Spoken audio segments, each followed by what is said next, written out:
Welcome to just Jesus. మత్తయి 5:9 సమాధానపరచువారు ధన్యులు, వారు దేవుని కుమారులు అనబడదరని యేసుక్రీస్తు ప్రభులు వారు గొప్ప ఆత్మీయ సత్యాన్ని తెలియజేయడం జరిగింది.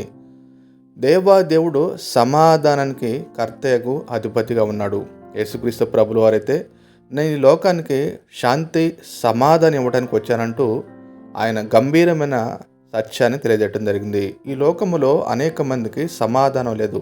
ఎందుకంటే నీతి, న్యాయము, యథార్థత, దేవుని యందు భయభక్తులు కోల్పోవటం చేత మానవునికి సమాధానం లేదు.